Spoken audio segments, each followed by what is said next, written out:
Good morning. As a reminder, please silence your cell phones, and if you have conversations, please take them outside. We got a lot to cover today, and we're going to get going. I'm going to call this meeting to order at 9:30 in the morning. And I hear phones already. All right. Present is Secretary Charles Kirby, Treasurer Deborah Isaacs, and myself constituting a quorum. Also present is the Executive Secretary. Vice President William Link has a previously announced work commitment. Director Dan Salton sent an email last night indicating he will not be able to attend the meeting today. No rationale was provided. Please rise for the citing of the pledge to the United States and Texas flags.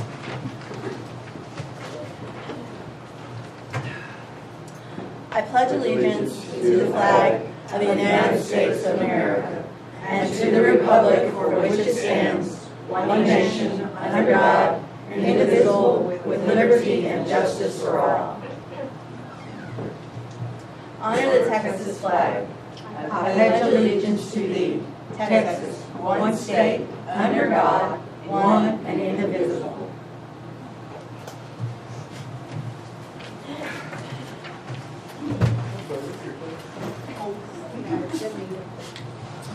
Directors, the minutes from the August 21st, 2019 regular board meeting and the emergency meeting held on September 7th, 2019 were provided in your board packets on Friday. Are there any corrections?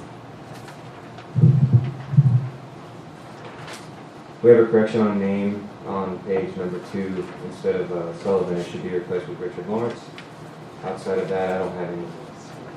Please speak into the mic, sir. What was that? Outside of that, I don't have any. Okay, so the one correction on page 2 of the minutes, August 21st, correct? Yes.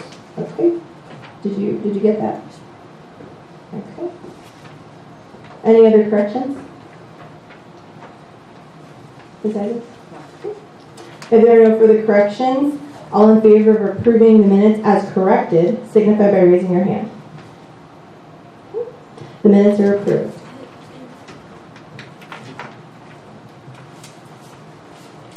Treasurer, do you have a report?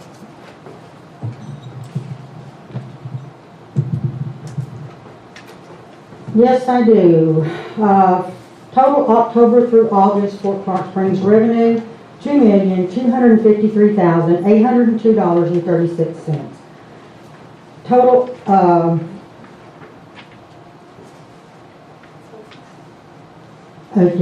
total expenses from October to August, $2,412,771.94 for a loss so far for the year of $158,969.58.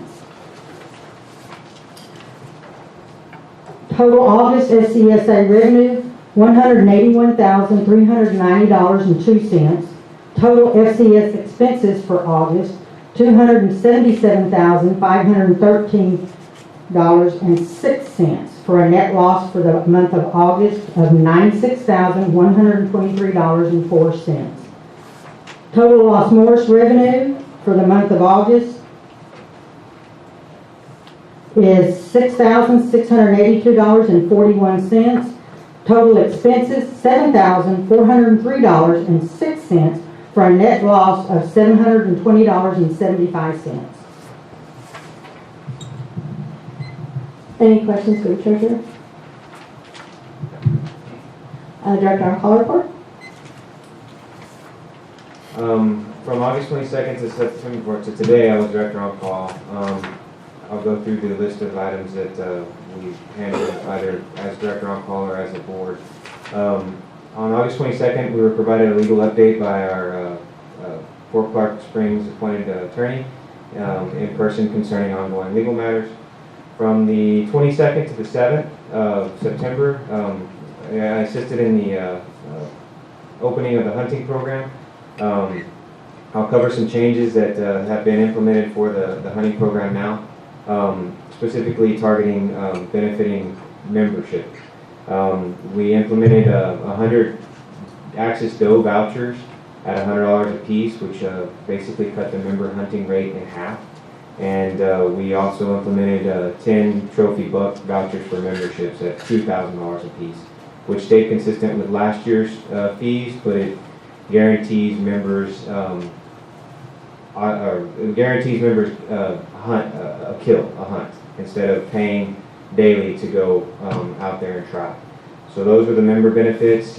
We also reduced non-member hunting fees to $200 a day, because from the previous year to 2 years ago to last year, the hunting almost doubled in non-member fees, and we lost 50% of our hunters. We were at over 500 non-member hunters in 2017, and with the price increases, that reduced to 250 participants last year. So we lowered the rates to attract more hunters to participate in our program, as we lowered rates for members so that we can have more member participation. This all is to additionally address the overpopulation of doe accesses on the fort, so that will help reduce some of the overpopulation. On September 5th, fielded a member complaint about somebody dumping a large amount of corn on the golf course. That was addressed to maintenance and security to address that problem. That's something that we as an association will have to consider when hunting season starts. Egregiously feeding deer in our residential area needs to cut back during the hunting months to afford our hunting program the ability to have more success in the hunting areas. September 7th through 14th, I'm sorry, this was on September 7th, or September 14th. We had proposed the 7th, but it was canceled. We had about 14 volunteers go back to the trails and put in a lot of hard work. We did about 4 hours of manual labor, cutting, trimming, getting those back trails squared away for trucks and vehicles and golf carts, UTVs to go back there. It was very overgrown, and that's something that we as as a board are going to have to implement probably on a quarterly basis to start really targeting some of these overgrown areas. On September 7th, I attended an emergency board meeting. We chose as a board to suspend the EO, and I served the EO a suspension letter. On September 9th, we presented with the board president a all-hands meeting for the SCSA employees and covered operating procedures moving forward with a suspended EO. On the 10th of September, I coordinated with the suspended EO to retrieve some of his personal items into his office.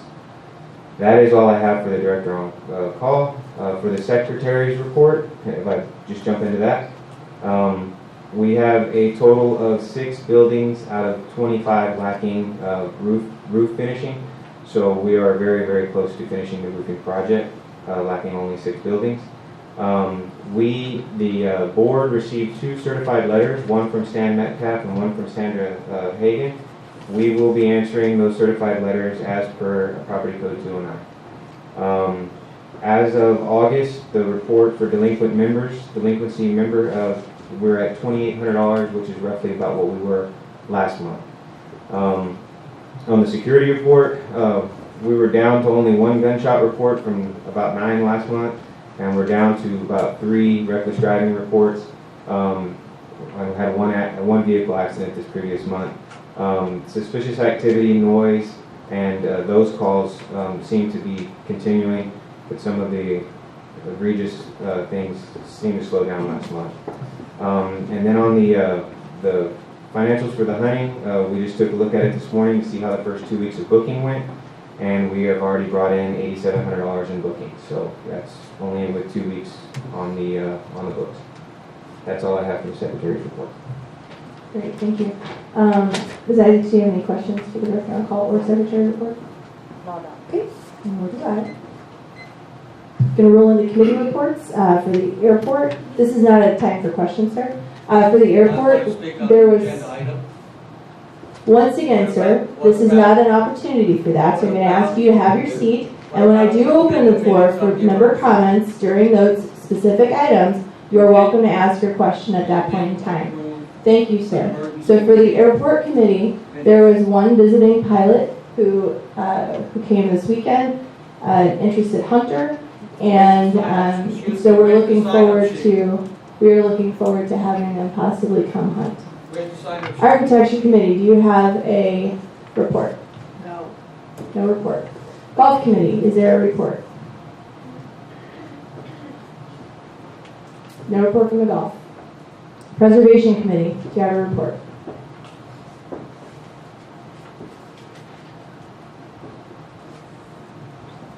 Good morning. Just to give you an update on what's happening with Seminole Hall, I talked to David Mann this morning. The minor repair of the rock wall and the woodwork is finished on the back porch. The new gutter is going to go up because the old one is just not viable anymore. He's about halfway through phase 3, which is the last phase. Also, and this will be probably news to all of you, but Debbie, on the 8 August 2018 meeting of our committee, it was promised by the now suspended EO that maintenance will look at repairing the awning over the art studio.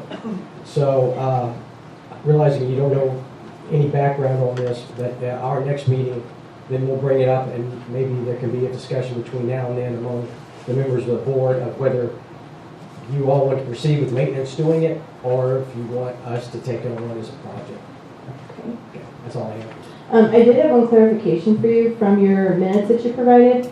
At the last board meeting, the board approved the purchase of that pump, but we didn't say that we were going to take over doing your project. And in your minutes, it reflects that that's what you understood that as.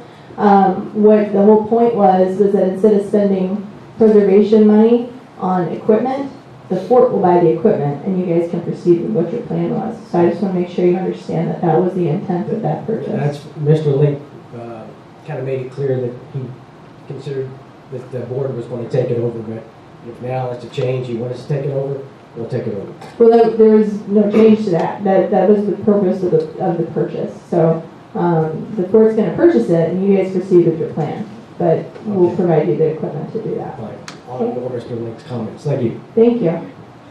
Recycling.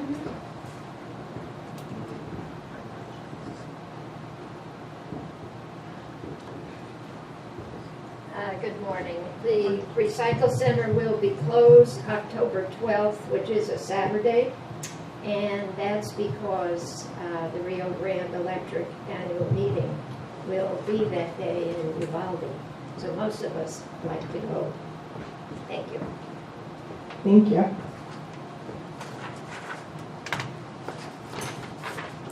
All right. Under old unfinished business, the item for consideration is awarding a mowing contract. Last meeting, we tabled the item for more information. Both bidder A and bidder B provided amended bids with services within about $80 of each other. Mr. Garcia and the previous contract holder colored in the map, which is that rolled up document right there, with the areas that need to be covered. And I got that so that we can review that. That was one of our issues with last year. Sir, is there a reason you're walking up here? Yeah, I want to see what's up there. I can't see it from back there. Wonderful, thank you. So the board is being asked to select a lawn mowing company if we are still interested in contracting this service. I gave you both options in your packet. Are there any questions besides it? We'll start with you. No, I do not have any questions. Okay, Mr. Kirby?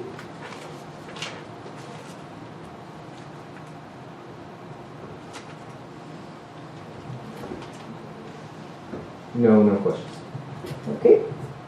I just have a statement. I think between both of the bidders, bidder A is more realistic to what we do need, and the price point is more online with what we can actually afford to pay, especially with some of the budgeting concerns we're going to be talking about in a little bit.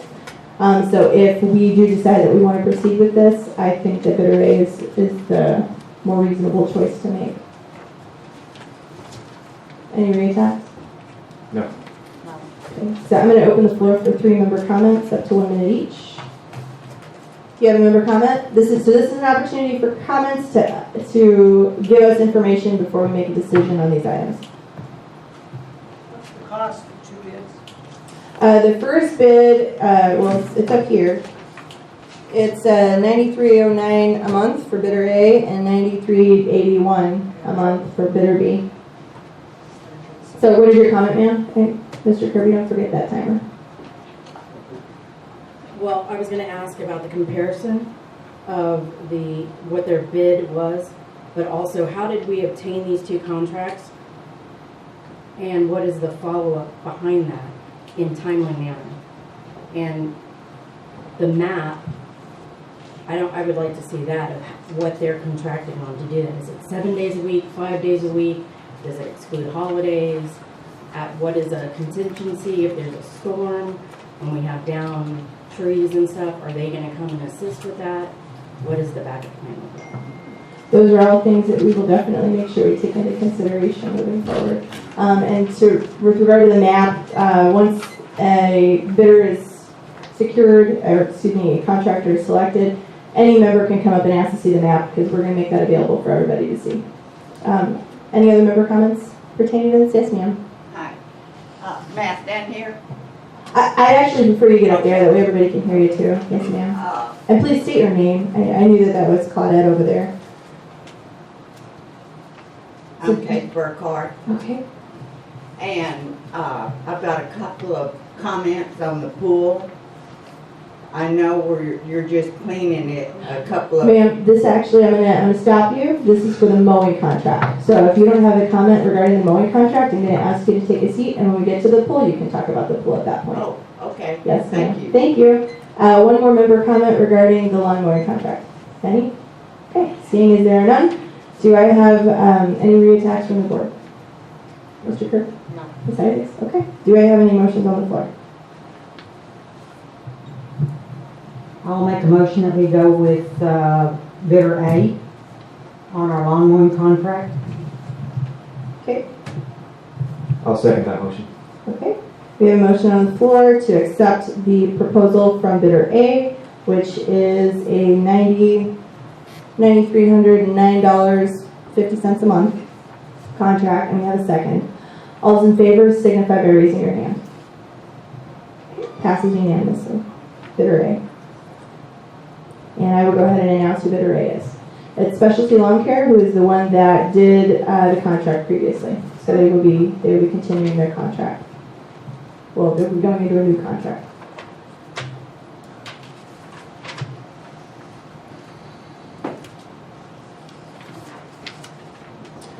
All right, first item under new business is to consider entering a usage agreement with Esperanza First Del Rio. This item pertains to allowing this church to conduct Taekwondo classes at the Teen Center. If approved, they will conduct registration this Saturday. The proposal is that on Mondays from 5 to 9, they'd have access to the Teen Center to be able to conduct their courses, which are open to people from ages 4 up to however old you want to be to do Taekwondo. They will be renting the facility. The projected income is about $2,700. And I say about because if they decide that they would like to use the facility for other purposes, like to do testing or other special events, then they would be renting the facility at a rate as well. The lease term would be from September 30th to May 25th, and their first classes would start September 30th. Board, do I have any comments? Ms. Isaacs? At this time, no. Mr. Kirby? No comments. Okay. I think this is a great deal. I think it's a great thing to bring to our membership. We would be opening the gate to allow people from Brackettville or even Del Rio, if they want to drive out here, join the classes. And all in all, I think turning the Teen Center from a zero income producing entity to a positive producing entity is a good sign for us. I will open the floor for 3 member comments, up to 1 minute apiece, regarding this specific topic. Yes, sir. You need to come to the mic, please.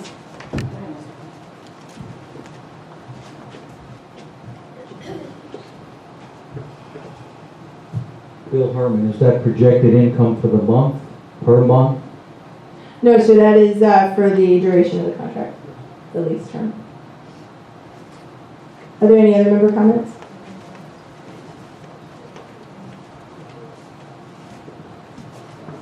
Good morning, everyone. I apologize not introducing myself. I'm Claudette Longoria.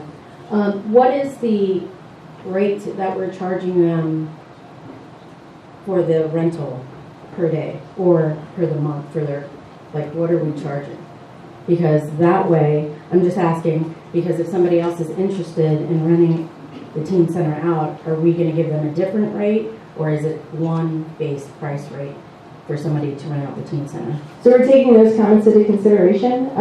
You can do the math here. It's pretty simple math. No, I know I can do the math, but you guys should have that drawn out. And we I'm do. just asking. We do, but this is not a question and answer period. This is you giving me comments so that we can make a decision based on your comments. Wait. So- I thought it was for comment, and that is my comment as a member to ask what the base price is, because I can do math. I mean, that's kind of passive aggressive challenging me. But I'm just asking, you're giving the projected information for everything else. That's one crucial information that should also be presented. And I'm just asking. Once the agreement is signed, you'll be able to come read it, and you'll see that. The rates are based on what the entity needs, what they're asking for, and the usage of the building, the cost to run the building. And again, these moments here to give member comments are not moments to ask the board questions. This is to give us comments of things to consider, which we do take all of that into consideration. If other businesses want to rent out facilities, which we've had more interest, if we have more interested participants wanting to use these buildings, then at that point in time we go into negotiations as required.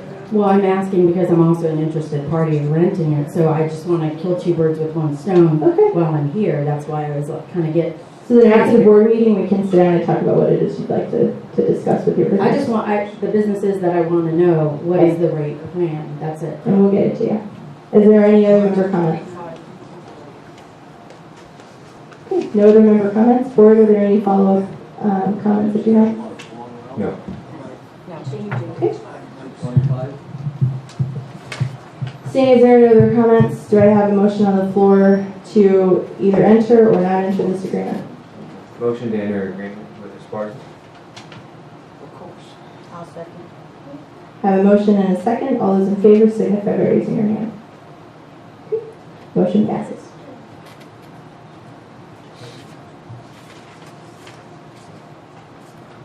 The next item on the agenda is to consider approval of the historic building repairs proposal. The proposal is to stain and paint the commissary exterior wood, which is approximately $20,800 cost. I'll open it up to you, Ms. Isaacs, for comments.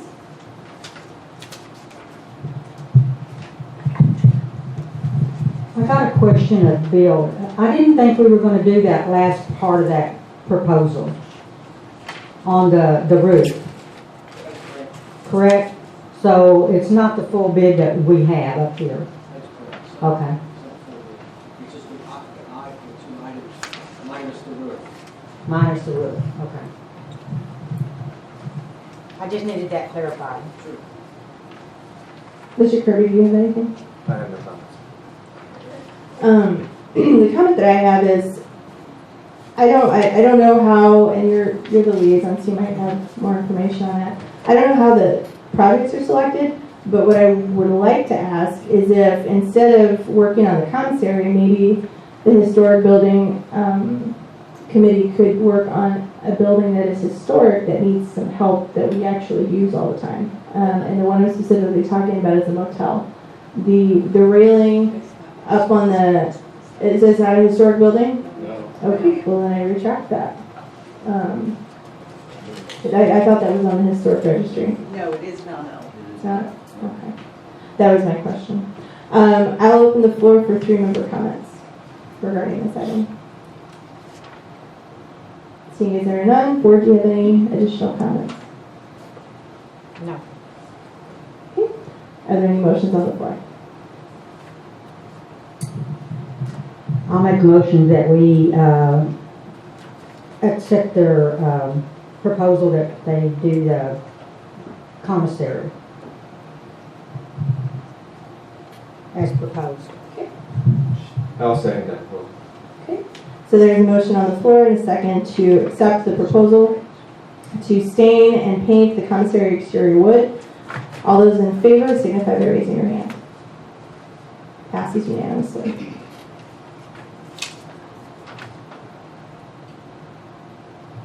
All right. The next item is to consider approval of Kinney County Arts Council to use the service club. They're requesting the service club on November 3rd, 2019. Ms. Isaacs, I'll open the floor to you. Any comments? As I was reading the information on it, are they wanting us to just let them have that free of charge? I didn't see anything about them paying for the service center. It appears to be so. They would like it for free. And that is one of our most rented buildings, so we're just going to let somebody have it and not pay for it if somebody else wanted to actually rent the building. That's why we're talking about it. It's up to us. Mr. Kirby, do you have any comments? No. To answer your question regarding the rates, we could extend to them a rate. Nonprofit rate is $250 for that. We can also offer them a different building if we're going to offer them something for free. But considering the status of our funds, I don't know if we want to do that. But November 3rd is a Sunday, and in the fall is the busiest time of year when we are hosting events at that facility, at the service club. So that's something to take into consideration as well.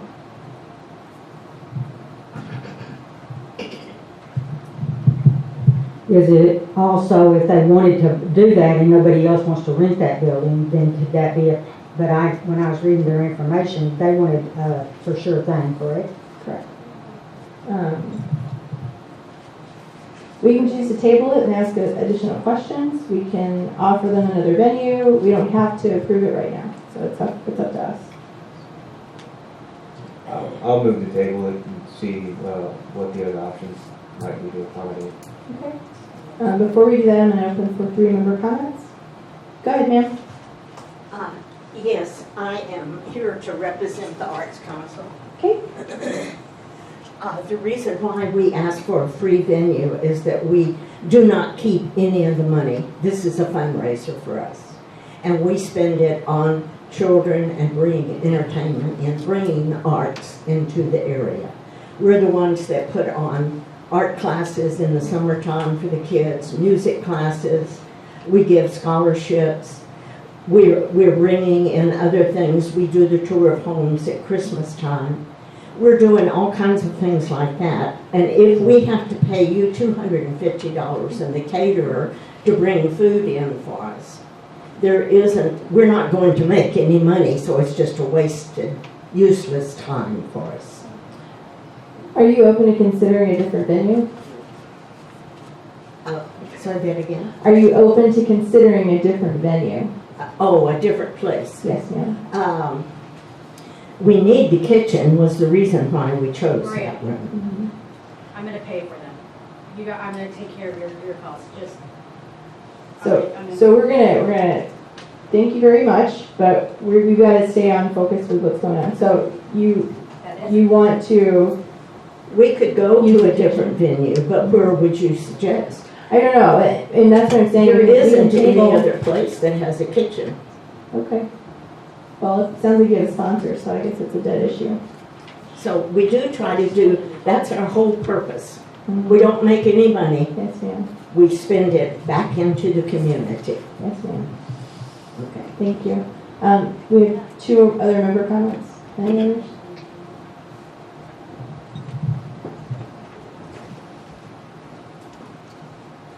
Good morning.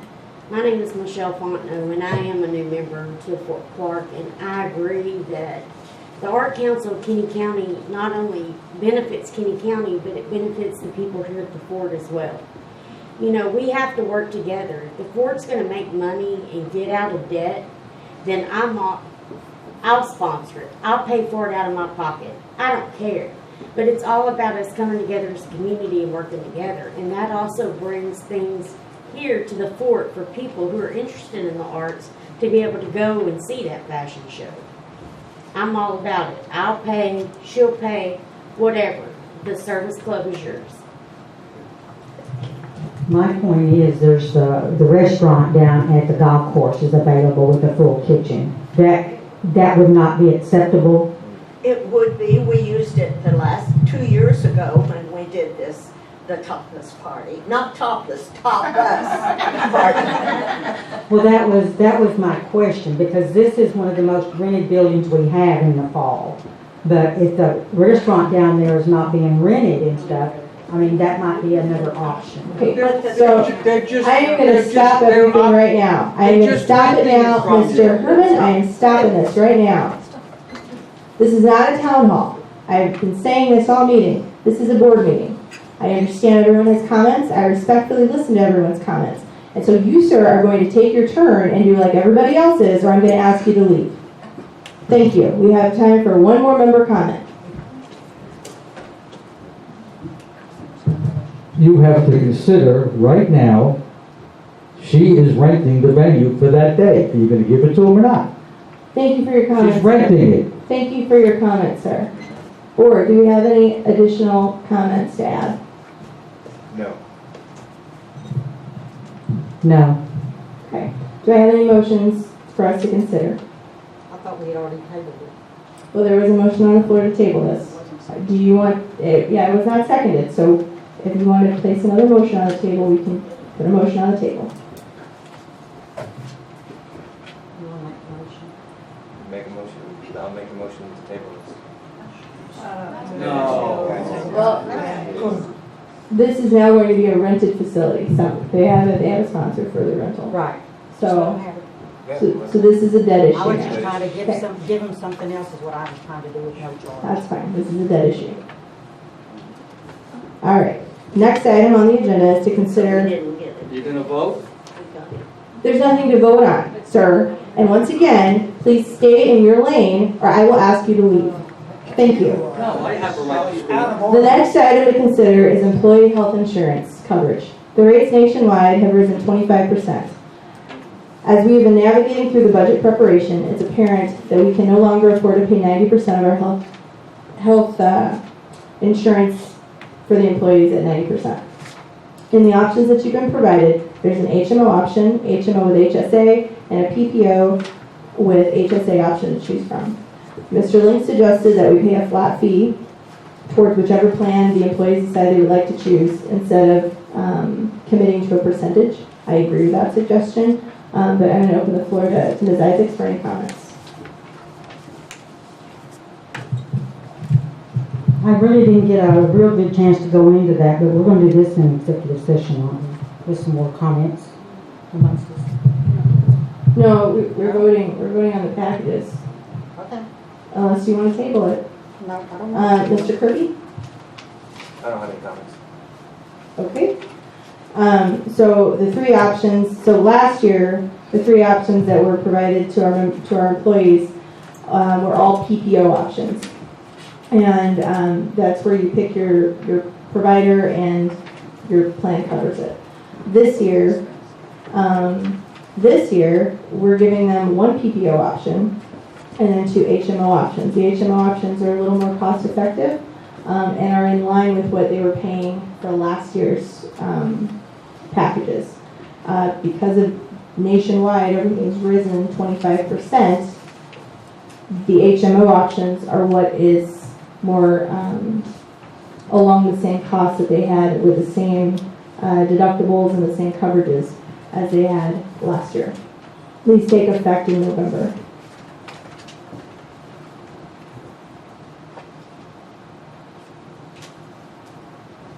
So what Mr. Link had proposed was instead of paying a percentage, we pay a flat fee.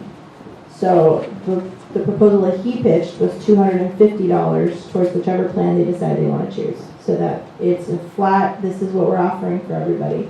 And for some, the lowest HMO with the HSA option, that cuts it right at about half. And so they'd be paying half of that. And then it would go up from there. The plans range from $430 to $600, depending on what they choose that they would like. You guys have any more comments? No? Okay, I'll open the floor for 3 member comments.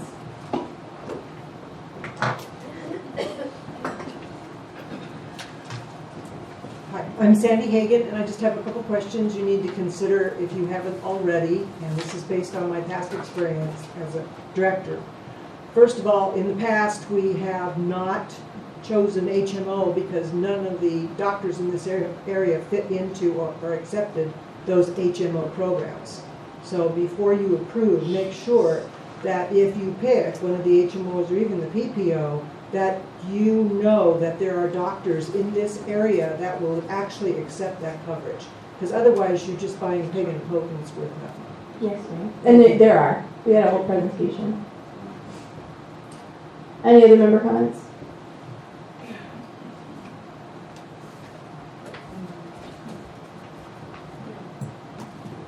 I was a benefits coordinator for many years for a large county, and I just wondered if y'all had considered if the price of the insurance premiums have gone up for the employees, is there a cost of living raise that's going to go for them? Is their pay rate going to go up since now they're going to be paying more for insurance? We've taken that into consideration, definitely. Are there any other comments? Okay. Ms. Isaacs, do you have anything else? No. Mr. Kirby? No. Okay. What I do want to add is that last year we were considered to be a large business, and this year we're considered to be a small business. And so that's also why these rates are the way they are. We had 24 employees take advantage of the healthcare program, which is less than half of our employees. So, and that was last year. So are there any motions on the table to consider?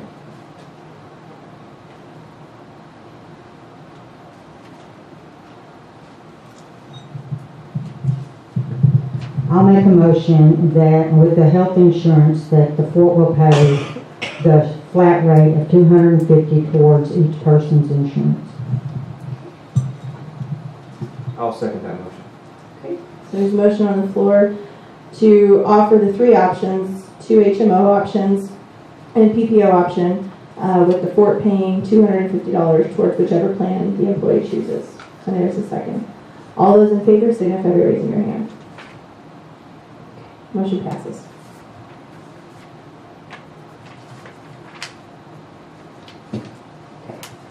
Next item on the agenda is to consider an individual assessment for the common property tax. This item comes up annually, and our goal this year is to pay it in October to take advantage of the 3% discount. What we have learned through going line by line on the financials is that our P&L reflects that we accrue to pay for this tax. What that means is that every month we show that we put money aside to pay for this tax. However, the money that should have been available for paying the tax was never allocated. In the budget being proposed this fiscal year, we will be accruing for that tax, so we do not have to impose this assessment next year. Unfortunately, though, this year we have to impose it. The proposal is to propose a $35 per membership individual assessment for this common property tax. Right now, the estimated tax is $145,686. If we pay this in October, which we would like to, then we would reduce that by $4,000 roughly, making it $141,315.42. Of that, $26,143 comes out of the restricted fund to pay for the mud tax. So sadly, if we have to impose this fee this year, that is how we're going to be able to pay for this in October. We want to try to assess this before the holidays start coming to us so that people can budget to be able to afford the holidays as well. And again, in the proposal for the budget, we will be allocating and accruing this so that next year we don't have to do this again. Are there any comments, Ms. Isaacs? No, and what we will do with that, we will open up a money market account to put that money into on a monthly basis. Okay, look at that. Okay. Mr. Kirby? No, I don't have any comments. Okay, I'll open the floor for 3 member comments.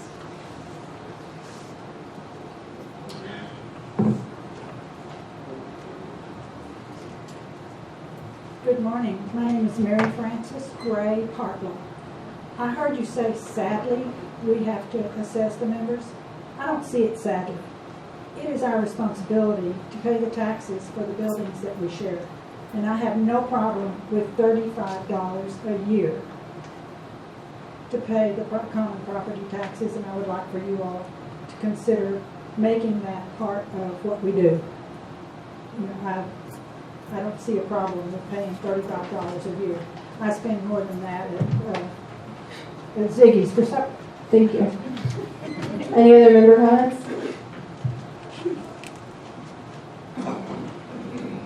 Hi, I have a question. Claudette Longoria. How was it never allocated, and who was the responsible party for that? Ma'am, those details actually Well, don't the matter. reason why I'm going to ask, because if we're doing that hunting, why couldn't we take the money that we're getting or over cost of hunting or any extra thing and pay for those taxes and then reassess the membership where we have everything broke down where, because I'm paying memberships for this, that, and the other, and by the time if I sat down and added it all up, it would make sense. So that's why I would like a clear cut of the proposed expenditures as a member, even if there was a miscellaneous that we could impose the taxes since we're trying to get our fiscal balance back in order. That way I can allocate it on a side and save myself in case we have to cover costs like this. That's what I'm asking as an imposing tax, have it where we're raising something else on the fort for commonality, for outside usage to put towards this. Thank you. Any other member comments? We only have time for one more. Make it brief. Yes, ma'am. Sandy Hagan, Unit 27. I've been here 9 years, and every single year, we pay a common property tax. The property owners pay it because we use the common property. It's out there for us. This is not a new assessment. It's something that has been going on for at least the 9 years I've been here.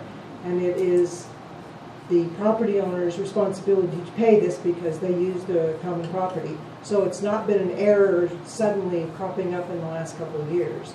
And Debbie knows that because she was on the board years ago.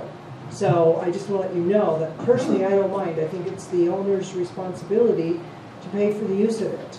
Okay? So, personal opinion, but I just wanted to correct something. This isn't something new. This is something that's been going on for probably decades. Thanks. Thank you. Board, do you have any additional comments? My comment was the same as hers. Board, do you have any additional comments? I just would like to say though, that when you look at the financials and on a monthly basis, you are being showed that we're paying $9,000 something a month, and then that money's nowhere to be found in your general fund. That was kind of an eye opener. Mr. Kirby? I don't have any more comments. My final comment is, yes, I agree that it is the property owner's responsibility. However, it is our responsibility as an administration to ensure that we're allocating our funds the way we say we're going to. And if our profit and loss statement continually says that we allocate for this money and that we're not using that money to that's essentially not truthful. And so it's our responsibility to continue with our standard accounting practices, which need to remain consistent, that we actually say we're allocating for that expense and we use it for that expense. That is the right thing to do, and that is what this board is striving to do.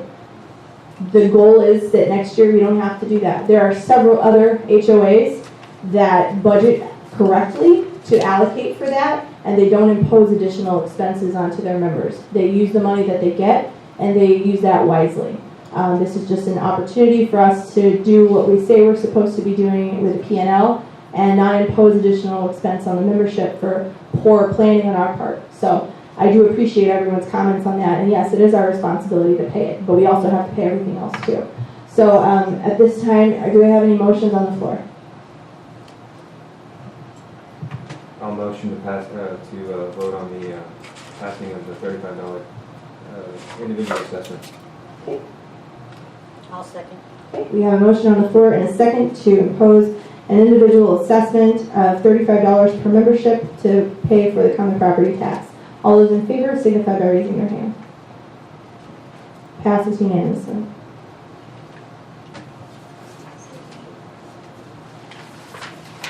The next item on the agenda is to consider the FY20 operating budget.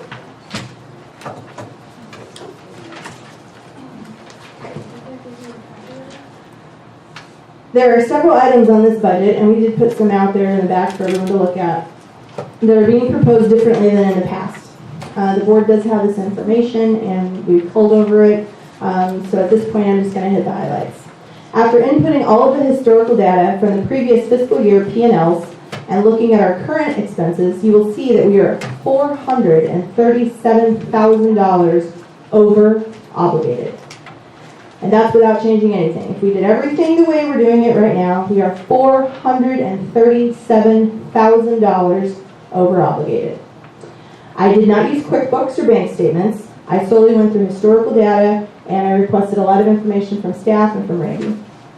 So, of note, these are the things that I'm proposing that we change, and most of these are affected in our expenses.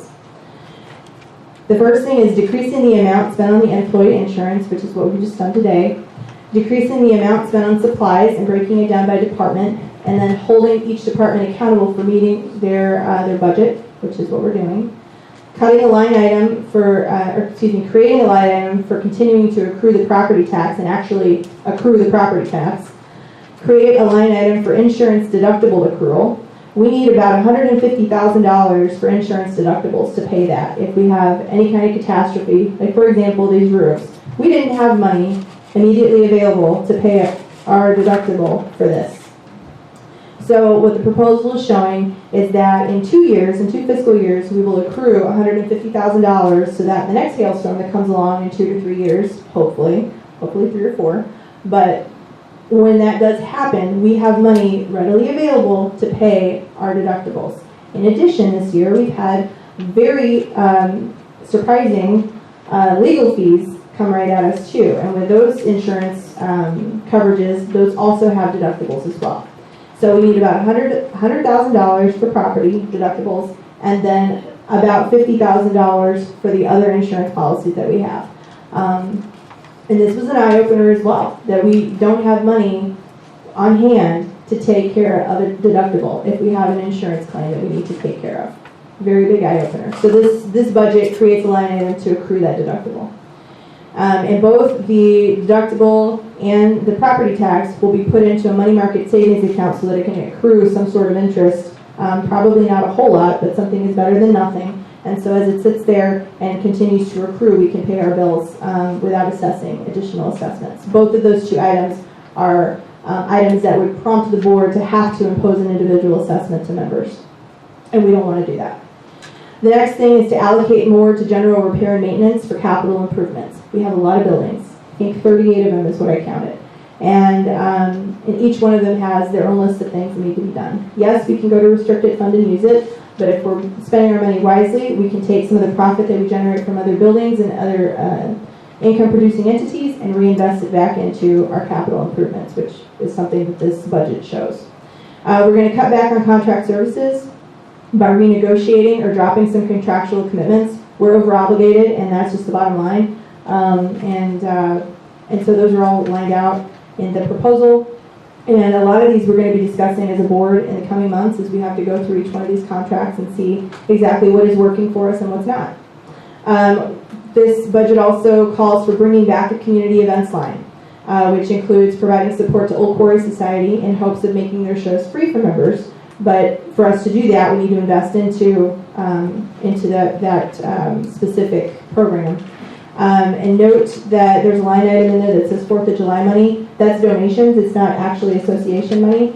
And it's recommended that we just start a separate account for that if we're going to be accepting donations for 4th of July specifically, which we've already started doing. So those are the highlights from that budget. Let's see. Oh, and the other thing was that we're going to lower the amount of donations and contributions that we make as well. Ms. Isaacs, do you have any comments? No, we well covered it. Okay. Mr. Kirby? No comments. Okay. I will open the floor for 3-member comments. These are comments, not questions. Ms. Hagan? I'm sorry to be such a pest, but I've been through this, so. You're not a pest, ma'am. I'd like to add to that quote of $437,410 over obligated, that $300,881.47 are depreciation expense, which is not a cash value, and bad debt, which is again not actually a cash value. So this, without giving that additional information to you, you don't realize that. For one thing, this bad debt actually helps us because of it, we pay no federal income tax. So the day, it's not proposed to like 2036 that we will owe a federal income tax.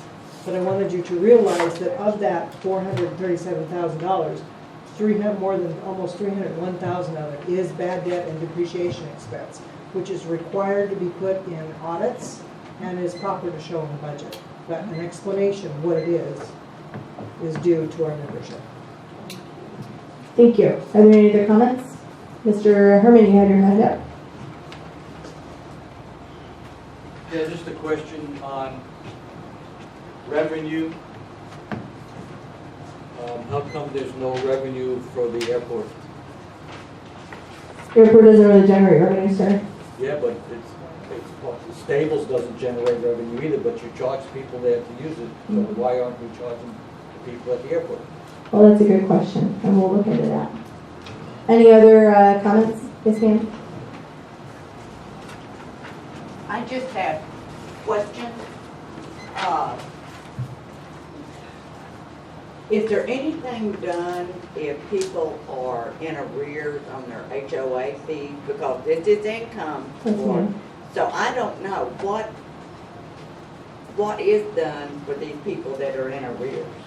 Well, several things are done. First of all, you're given an opportunity to be on a payment plan to become into a positive setting for that. And additionally, if you get to a point where you are just not paying and you've got some more issues, then we take you to a lawyer. We currently have 7 cases with our legal counsel. We take you to an attorney. Our attorney deals with it at that point. So we have 7 cases currently pending the legal right now. Okay, Yes, is this part of the bad debt that was discussed earlier or commented on? Well, a little bit might be, but most of it's from the property. Okay, So, and do you have a figure of the amount that is past due on HOA fees? we do, and we factored that into this as well. Yes, ma'am. Thank you. So that was our 3rd member comment. I'm going to give it back to the board. Was that 3 or 2? That was 2. No, Ms. Hagan, Mr. Herman, and yeah, 3. That's all I had. 3-member comments. Ms. Isaacs, do you have anything? No. Mr. Kirby? No. Okay. So do I have a motion on the floor for this budget? The bar's not in here, Thank you. I'll make a motion that we accept the budget as it has been presented to us. I'll second that motion. Okay. Got a motion on the floor and a second to approve this budget as presented. All those in favor signify by raising your hand. Okay, passes. Also of note, we will be monitoring this budget monthly to see how we're doing, and if we need to adjust it, we're going to work on that too.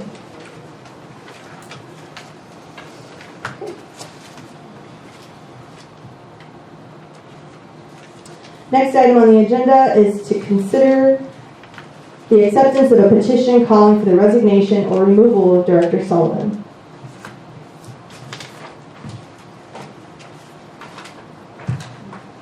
Let's see. On Monday, September the 9th, I was given a petition with 182 signatures that I will read in full in just a moment.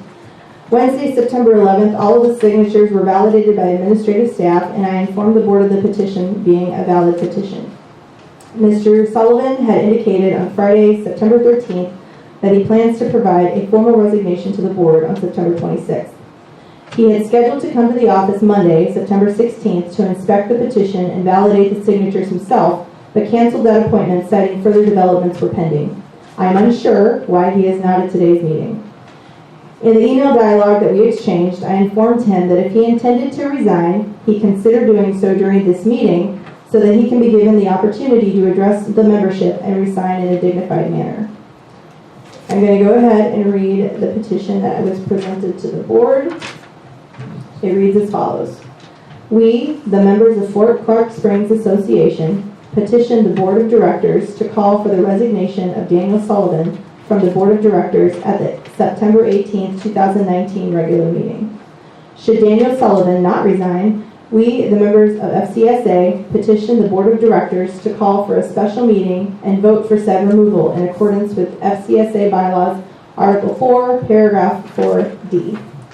Mr. Sullivan is not acting in the best interest of FCSA membership. During his tenure as president of the board, he oversaw several unethical actions that took place in the administration office. He aided the executive officer in writing a degrading email to the membership, bashing several members without stating their names, and followed that action by authoring a new contract for the EO. Several members sent complaint letters to express concern over this unfounded rationale of contract renewal, all of which went unheard and led to the contract being renewed. He claims he had to protect the EO from the board, who is protecting the members from the EO. After he was reelected, he publicly denounced wanting to have an active role in the board by demanding he only be a director. He has refused to be a signature on the FCSA bank accounts and has started a personal vendetta campaign against the other 4 board members who continue to act in the best interests of the association. Instead of focusing his and his friends' energy on building a better community, he is single-handedly damaging our community's progress. He supports the EO's recommendation of assessment increases, additional individual assessments, and a payout of $200,000 to the EO, all out of our pockets. The process to remove him starts with us. Our petition to the board forces the board to act. We demand for his immediate resignation. Should he not resign of his own accord, we demand the board of directors call for a special meeting and vote for said removal. Again, that was 182 signatures that were validated by the administrative staff, so the board is being asked to accept this petition. Seeing as Mr. Sullivan did not provide a comment or a rebuttal to this, and he's already signified that he plans to resign on September 26th, what I'd like to propose to the board is that we accept this petition and just call for his resignation, which he has indicated he's providing on September 26th. Ms. Isaacs, floor is yours. I would agree to that right there as you presented it. Mr. Kirby? I'm okay with that. Okay. This time I'll open the floor for 3-member comments. This is not questions, this is not berating, this is just comments for the board to consider. Any comments? Ms. Longoria is first. That's okay. Okay, Mr. Herman. Don't you have to put this out to a vote to the membership? The petition calls for the board asking for his letter of resignation. And if he doesn't resign, then yes, it needs to go to the membership. Ms. Longoria? My quick question or comment is, have everybody considered the positioning if by chance Mr. Sullivan feels that this is unethical or there's a discriminatory practice, that he could then feel that he hasn't given just feedback for his positioning and maybe would want to obtain an attorney, and then more legal fees would be assessed by the membership? If Mr. Sullivan wants to do whatever he wants, he's entitled to do whatever he wants. But the board does have an insurance policy that protects them from litigation, so he has no litigation to worry about. Okay, thank you. Ms. Hagan? I work with Dan on the board. He's a fine person. We obviously didn't agree all the time, but if you agree all the time, nothing new ever happens and we never go forward. So I just want to thank Dan for his service as a director, because I disagree in theory, in practice, and with proof that much of this petition is less than truthful. So I just want to thank Dan in front of the membership for all the good things he did for us and for being totally involved with and loyal to the association. Thank you. Thank you for that.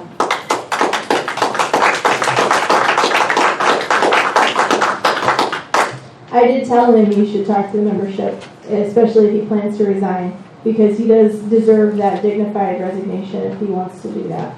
Resigning because he's moving back to Wisconsin to be with relatives. And that's fine too if he's moving. We wish him well, and I mean, he may not resign. Who knows? He might come back every month. I don't know. So do I have a motion on the floor to accept this, demand for his resignation? What do you guys want to do?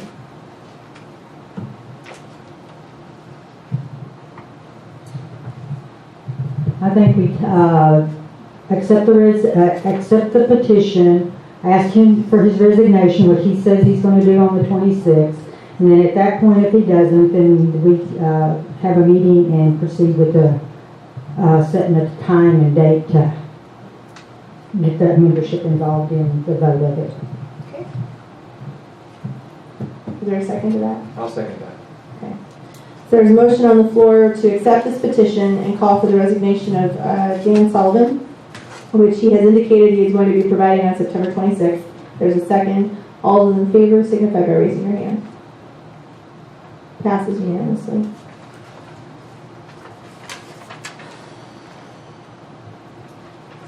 The next item is a discussion, and it is regarding the swim park structural condition assessment report that we received last week, I believe. In July, an engineer from the Army Corps came out to the swim park to conduct a structural condition assessment. The report was received, and I'm going to highlight the areas that were identified by the engineer. I went ahead and put some imagery up here so that you can hopefully see it. Oh yeah, it's visible. The good news is that the suggestions provided are not in the millions of dollars to repair, which is good. It will still cost some money, but it is nowhere near as bad as rumored. He walked both Mr. Garcia and I around the areas to show us what he found. The following slides are highlights from his report. This report will be available to the members upon request at the front office. Please note that if you expect to get a copy of it, you're going to have to pay for the copy. But there will be one there for you to read at your leisure if you'd like to read that. So I'm going to highlight the key pieces. There were 7 locations that are identified for repair consideration, all of which are up here. There's no signs of wear on the concrete from our cleaning operations. So when we drain it and then clean it, there's no signs of wear from that, which was a good thing. Discharging the swimming pool, so emptying it out, will not adversely affect the structural performance of the existing concrete. So what that means is as we continue to drain it and clean it, there's no structural issues that are going to occur from that procedure. So that was a good thing to note as well. The engineer observed it while it was empty and while it was full, so that was a very good thing. On this next slide, this is one of the areas of concern that the concrete slab it's settling, and so the recommendation is to core a new hole in that concrete to allow the water to discharge correctly. So as you see that crack, that's why it's from the water discharge issues. Next, there's a hole that I'm sure everybody has seen because we have a few of them out there. So this open hole is observed north of the swimming pool, and the hole currently has water flowing at a high velocity along the edge of the existing spring wall. So if you go back to this picture here, this is the spring wall he's talking about.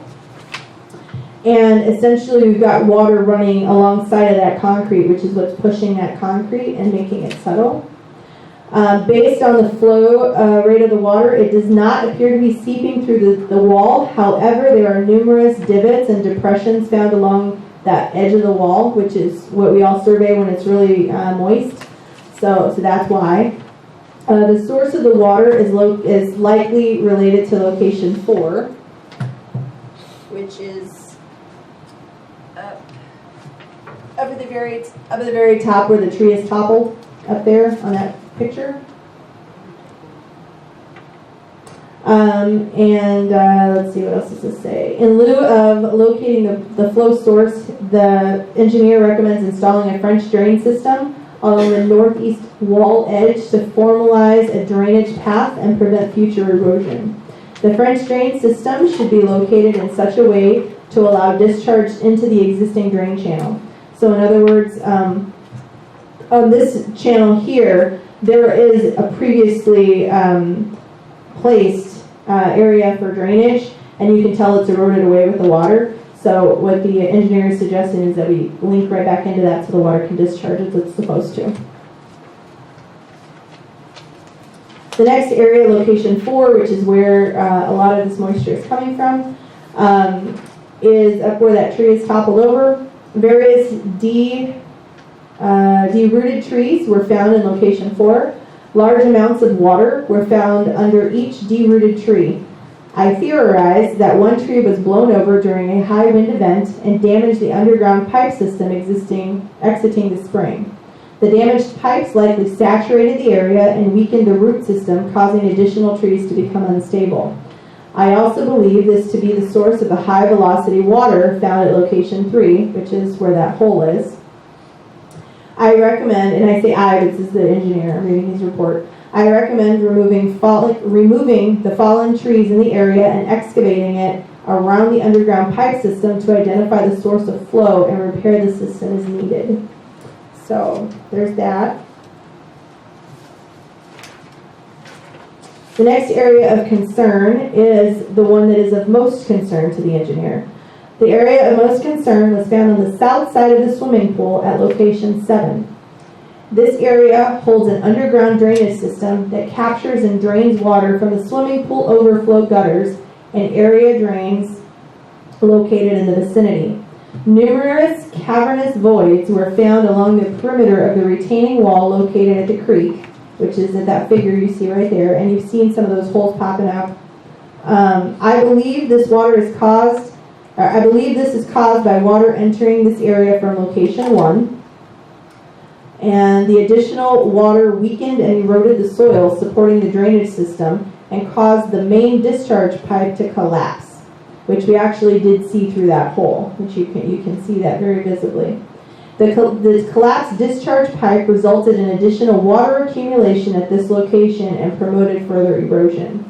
Additional water may also be entering from the concrete construction joints inside the pool wall. I recommend repairing location 1 and performing exploratory excavation at location 7, which is this one in this picture, to determine extensive damage drainage system. For planning purposes, I anticipate this location will require a completely new sub-furnace drainage system. I also recommended resealing all existing joints and cracks inside the pool to prevent water seepage. And there are some like hairline cracks from just wear and tear. They're nothing as a result of the way we cleaned the pool. So that was very nice. Again, this report will be available for you to read. It was a very thorough report. It's about 8 pages long. And the engineer did a great job surveying the whole thing, showing us what exactly the theories were at each of these locations. Board, do you have any comments that you want to add to this? No. Okay. Our next steps are to figure out how much this is going to cost and factor that into what we're going to do capital improvement wise. This is a priority as the pool is essentially the most amazing thing that people know the fort to have aside from the history. So this is definitely a priority. For announcements, here are some announcements for you. Wednesday nights are Margarita Night at Dickman Lounge. September 27th through 29th is a Happy Cervantes tournament. October 19th is the town hall for the association. This is time for your questions and whatever else you want to throw at us. We do not have a time yet. As we navigate through that, we're going to put a time on there. What we are going to have afterwards is a food truck out there so that you can enjoy some food afterwards. And we can have a little bit of socialization after a probably heated town hall. Where will it be? We don't have those details planned out yet either. We're going to try to figure out where we want to put this food truck in relation to where the people want to be. And it may be here, and then we have a food truck outside. We don't know yet. We're going to figure it out. But I just want you to put that on your calendars so you're aware that that's when the next town hall is. Are there any announcements that I missed? The director on call for this month is Miss Debbie Isaacs. Lucky you. And the backup is myself. At this time, do I have a motion to adjourn to executive session to discuss legal matters and employee matters? I'll make a motion to adjourn to executive session. Wait a second. I'll second. Okay. All in favor, signify by raising your hand. We are adjourned to executive session at 10:39.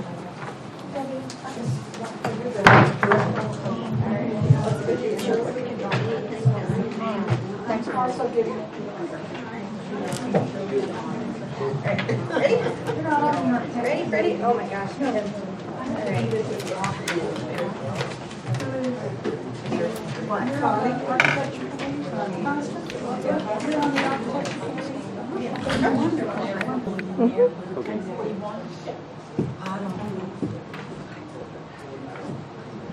She wrote it down. Meeting is called back to order at 11:09. In executive session, we talked about employee matters, legal matters, and we discussed a variance. The only thing we need to act on today is to vote on granting a variance. We received a variance request asking to encroach into a setback. And so at this time, I'm going to go ahead and ask if we have any motions on the floor. Are we accepting this variance or are we going to decline this variance? Make a motion to decline the variance. Okay. I'll second. Okay, so we have a motion on the floor to decline this variance request. And we have a second. All those in favor signify by raising your hand. That passes unanimously. This variance request is not going to be granted. I'm just writing this down. Since we don't, oh, I have a secretary. So secretary, can you annotate that for us? Sorry. Do your job. Sorry. The next regular board meeting is going to be on October 16th at 9:30 in the morning here in the boardroom. And again, the 19th, we will have a town hall meeting. At this time, board, is there anything that I did not cover that we need to address? No. Okay, great. Do I have a motion on the floor to adjourn this meeting? Oh, I'm sorry. Make a motion to adjourn. Okay, is there a second to that motion? I'll say. All right, all those in favor of adjourning this meeting signify by raising your hand. Meeting is adjourned at 11:11. All right. Gas this meeting. Oh yeah, just push that button one more time.